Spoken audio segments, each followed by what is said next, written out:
Hello and welcome. My name is Magnus Oraka. Today's video is going to focus on the need and how the South and Southeast people should unite themselves. We're going to touch on why the people of this region are disunited and how they can come and be united. That's talking about the Igbos and their immediate neighbors, or the neighbors of the Igbos and the Igbos themselves. How can they come together and be united? Now, I have come to understand that the disunity in the Southeast region is stereotypic. It's a grand design of the caliphate so that they can continue to maneuver and get away with all the manipulation and misdirection that they have been doing in this country and are getting away with it freely.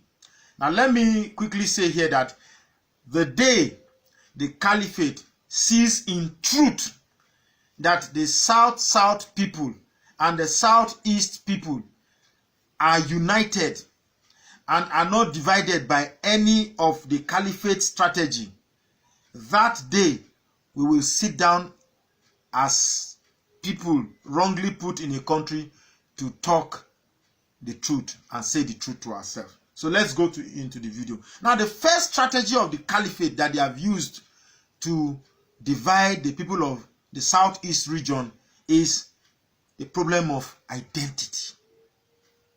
If you ask an Igbo man, where are you from? He will say, I am an Easterner. I be Easterner. If you ask a South man, where are you from? He say, I be Southerner. Now the Igbo man is a little bit uneasy if you say he's a Southerner. The Southern man is uneasy if you say he's an Easterner. You can imagine how ingenious this caliphate strategy is. And what is it that really brought this thing that I've just mentioned? Is one simple thing. It is this word,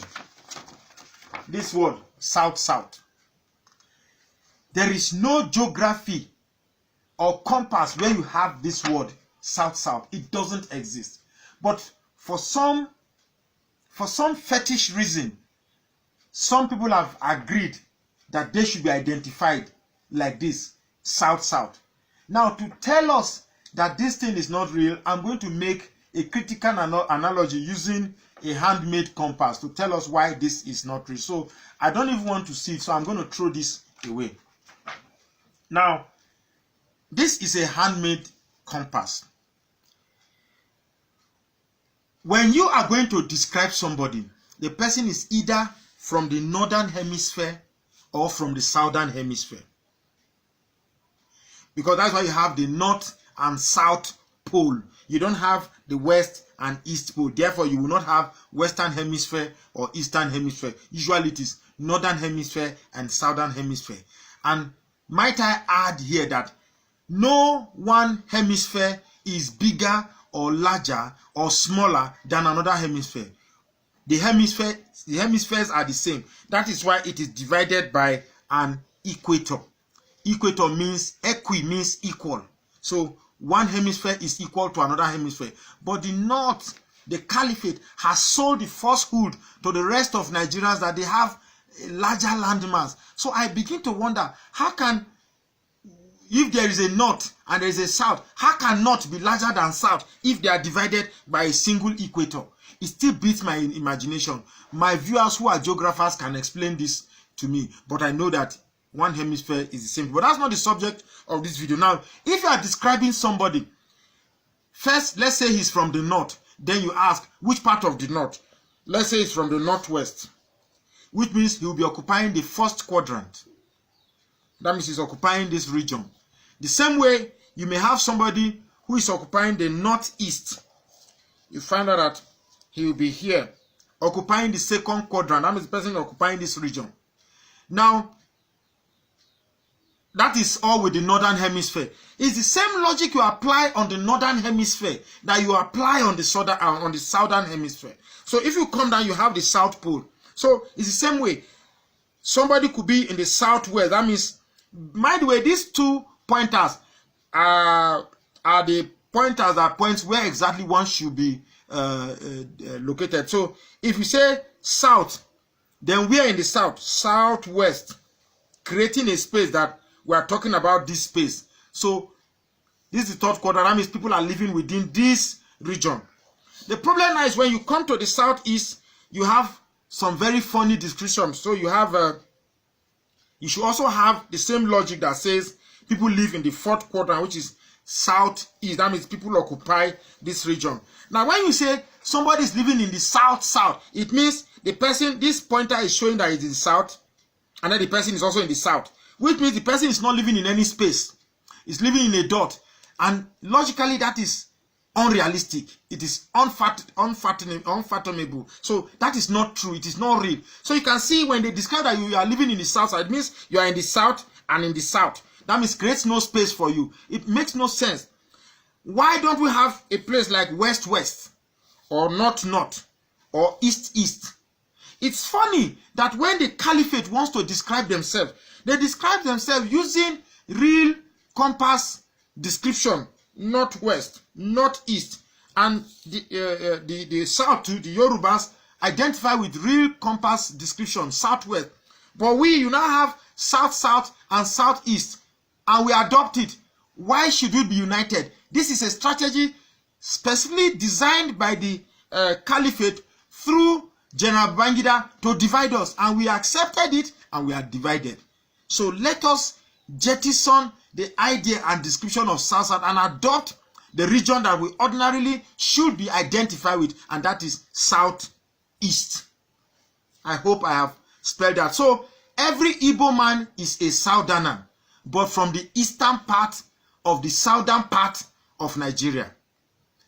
Every Urhobo man is a southerner, but from the eastern part of the southern part of Nigeria. Let's get that clear. So when I say Igbo man, you are a southerner, indeed you are a southerner, but from the eastern part. When I say Urhobo man, you are an easterner. Yes, that is a place that is in the southern part of Nigeria. So let's not confuse this south, east, south thing. I think that clears that once and for all. Excuse me. So what other strategies have the caliphate used to divide the people of the south east? Now, another strategy that the caliphate have used is going to the region. Now, this is the map of Nigeria that I've drawn on my table. I hope it's a close representation of the map of Nigeria. Now, like I said, this is the northern hemisphere, and that is the southern hemisphere. And no one hemisphere is bigger or larger than another hemisphere. Now, the part that they describe and say middle belt is a fraud, because they just gave part of their land and call it middle belt, and took part of the southern land and call it a middle belt. So it is part of what belongs to south that they lump to themselves and said they have larger land mass. So they use a land that belongs to the south region to intimidate the south, that they have larger land mass than the south. And then most of our politicians go to Abuja and then begins to feel inferior. But that's not the subject of this video. Now, if you go to the southeast, where we all are, the Urhobos, Shekiris, Ijaw, the rest of the ethnicities that are in the southeast region, since we have described that there's nothing like south-south, what we have instead is southeast, which is this region. They went to that place and carved out the major Igbo-speaking area and called that place southeast.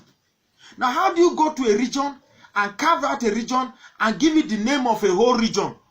That will make the other ethnicities around this place to feel that they are different from the Igbos who occupy the place that is referred to in the map of the caliphate as southeast.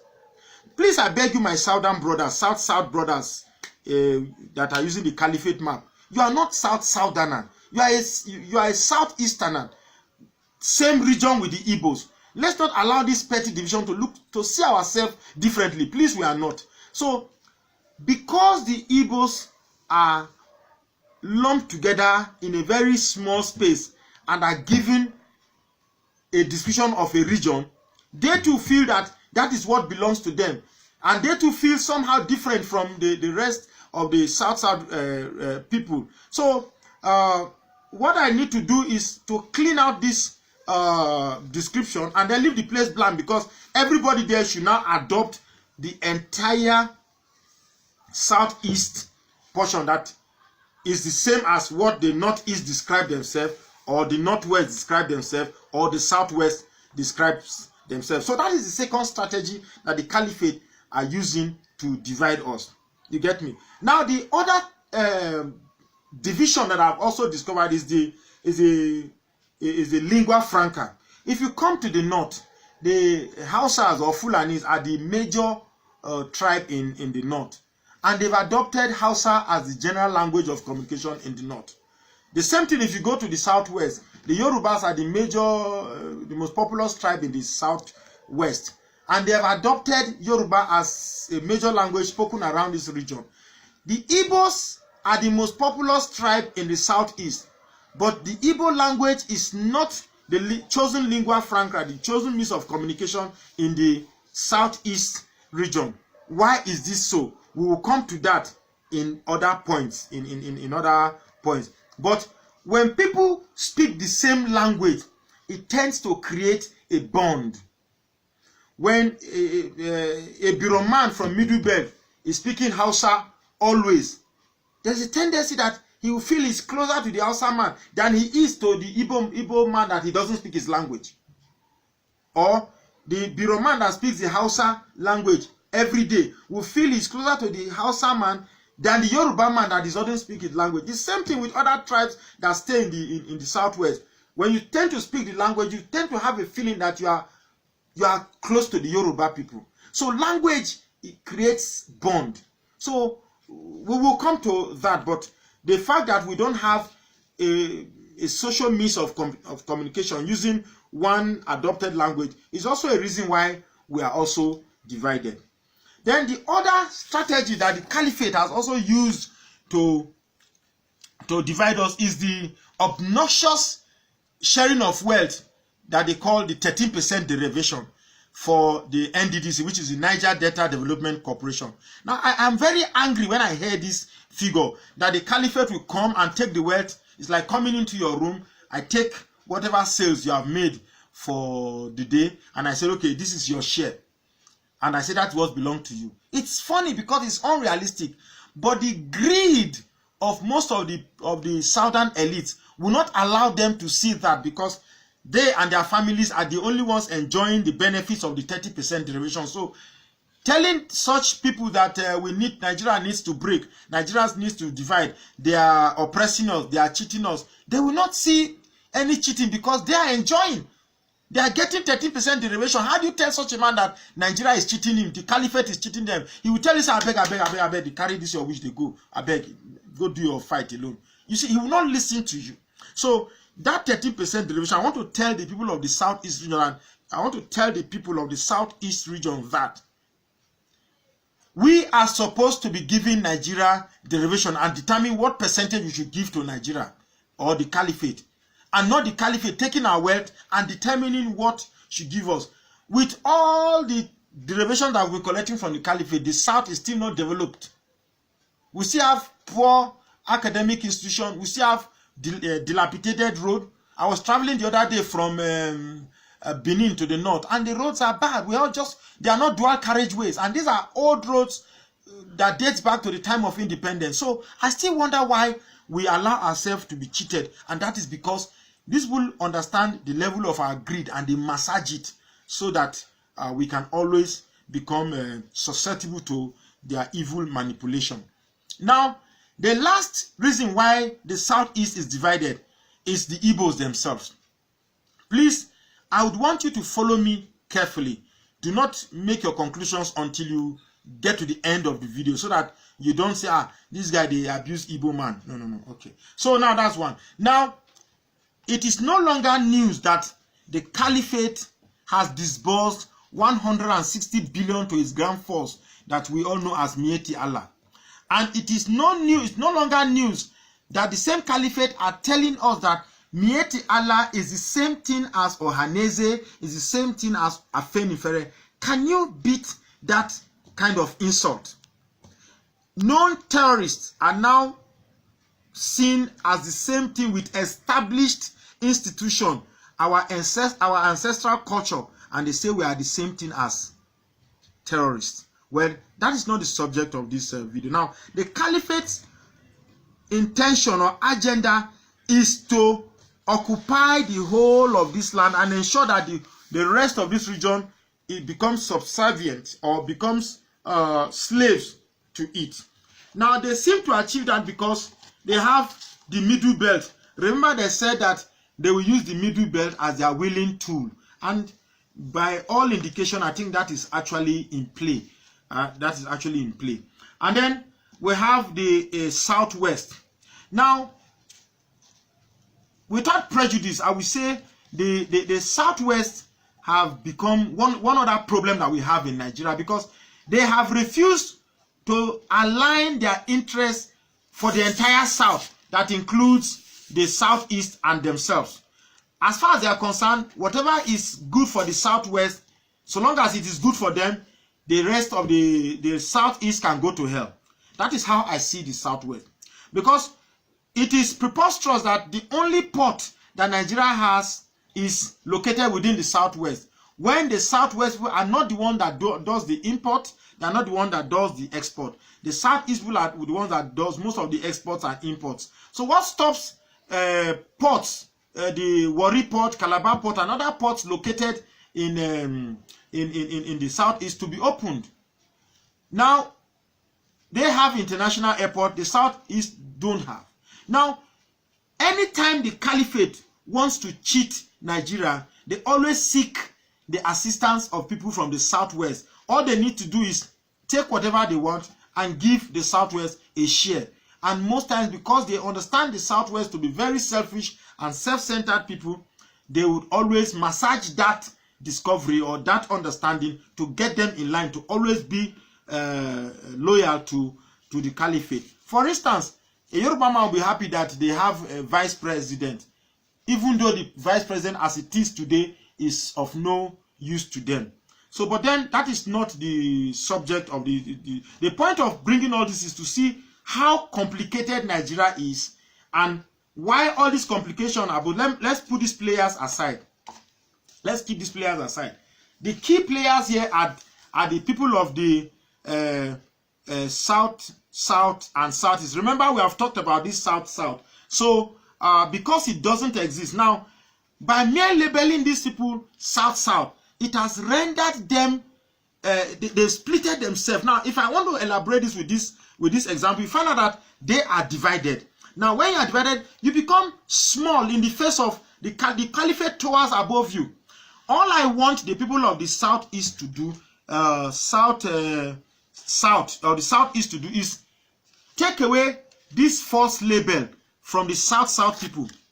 Take away this false label from the south because it doesn't exist, and throw it away. Now, when you throw that away, join this together, and you see that we are now equal with the people, with the caliphate. Now, like this, we can rub shoulders, we can fight together, we can flex muscle together. A position of negotiation comes, but right now, because the caliphate sees us as small entities, they seem to think they are above us and feel they can control us the way they want to control us. So I strongly believe that the south thing should be jettisoned and a single identity of southeast should come, so that this is how we will now appear with the caliphate. And therefore, a means of equal pedestal will now be established so that we can talk head to head. You get me? No one is above another, no one is above another. Now, the problem is now the level at which the Igbo man has attained in knowing that they are marginalized. The other regions have not attained that region. Now, when you tell an Igbo man to, Jesus Christ told his disciples, go ye into the world and spread the gospel. That is Jesus Christ.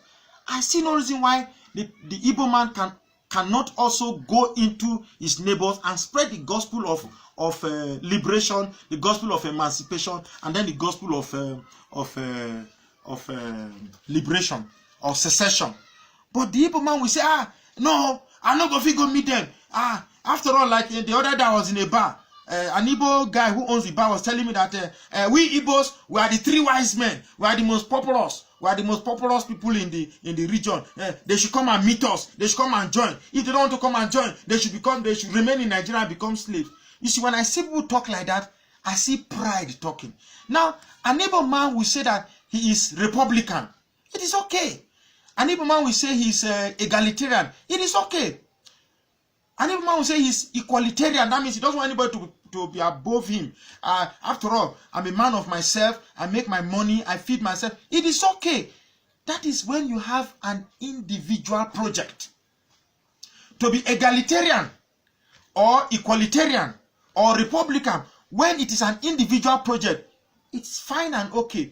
But when it becomes a communal project where other people, you will need the help of other people, then the concept of egalitarianism will not work. Now, let me tell you something. The day the rest of the communities in the southeast region begin to perceive the Igbo man as people capable of exacting humility, then there will be the possibility of that simple cohesion of coming together. But for now, people are put off sometimes by the display of lack of humility, sometimes displayed by the Igbo. Please, I don't say this with any intention to offend someone, but sometimes we need to say this thing the way it is. That is not to say the South people are not arrogant. They are too. But they come with a culture where they have kings. The people from the other regions, they have a culture where they have kings that they are loyal to and respect. These other people don't have the concept of hierarchy. Now, if you are going to, because the whole concept of Biafra, the whole concept of secession is a communal concept where you have to bring other people. So if you are bringing a communal concept, the concept of egalitarianism or egalitarianism will not work, or Republican system or Republican mentality will not work. You rather have to adopt a system, a cosmopolitan system that absorbs every other tribe. Some sort of harmony that brings the other tribe that believes in hierarchy and culture of kings with you that have little or no culture of kingship in your culture. So I think that is what is that. And because the Igbos have not endeared themselves so much to the other tribes in the East, that is why you don't have the language as a lingua franca that is spoken within the region. I want to go to Warri, for instance, and we hear and say, Biko, Bian neighbor, wait this thing. But you see, it's difficult to say this thing without hurting someone. We need to say this thing the way it is. The emotion that during the war, a lot of Igbos were killed, it's okay. That you are being marginalized, it's okay. These are true. These are true issue. I'm also very happy that the fact that an Igbo man is egalitarian is good, because that is why we are even talking about the reason for secession today, the egalitarian nature of the Igbo man. If they were not egalitarian, we probably wouldn't be talking about secession or the awareness that we need to break off. So it is good. But what I'm saying here is that when you come into a communal project, such as bringing other tribes together, like the other tribes in the region together, then you cannot be talking about egalitarianism. Rather, we'll be talking about a cosmopolitan approach to bringing people together. And all I just pray that an Igbo man should know that the idea that because get out, look at this on your boy, look at this on your house, but actually may move, because get out. Do you know me? A homie, I am chief. This, you see, these are vanities and pure abstract that really are not necessary. In politics, pride and arrogance does not work. You can see the Hausa man, when it comes to you, what does he do? Master, haba master, ranka dedi, haba master. He does all that until he gets what he wants. Same to the Yoruba man. He prostrates and does anything until he gets what he wants. But an Igbo man comes, do you know me? He hold me. No, I can't. Because get that. You get me? let's just do, but it's the truth. We need to know when to. All I'm just saying is here is this: if it's an individual project, it's okay. In your house, you can assert your authority that I'm the one in charge here. After all, nobody is feeding this house. I'm the one in charge. But for a communal or a cosmopolitan project, we need. So, finally, in conclusion of this video, disunity in the southeast will make us look little in front of the caliphate, but unity will make us look equal with the caliphate. So, in all honesty, I'm begging the people of the south, the southeast, the Urobos, the Shekiris, the Ikwere, the Calabaris, the Calabars, every single tribe that I can recall now, I am begging us, please and please. The pettiness, the petty tribe that will say, I don't want to join Igbo man, I don't want to join this Biafra, I beg, I don't want this thing. Please, it should stop. We have an impending tsunami that is sweeping through Nigeria, that is crushing everywhere. Very soon, they will come into your land and take everything you own, everything you hold dear. Your children will blame you that somebody like me came and said this thing. What did their parents do? I will tell them in the grave that I tell my parents so. I tell them every day they do video, they tell they no greet take them. So please, let's come together and unite so that we can crush this caliphate to nothing and tower above the caliphate. I rest my case. Thank you for watching.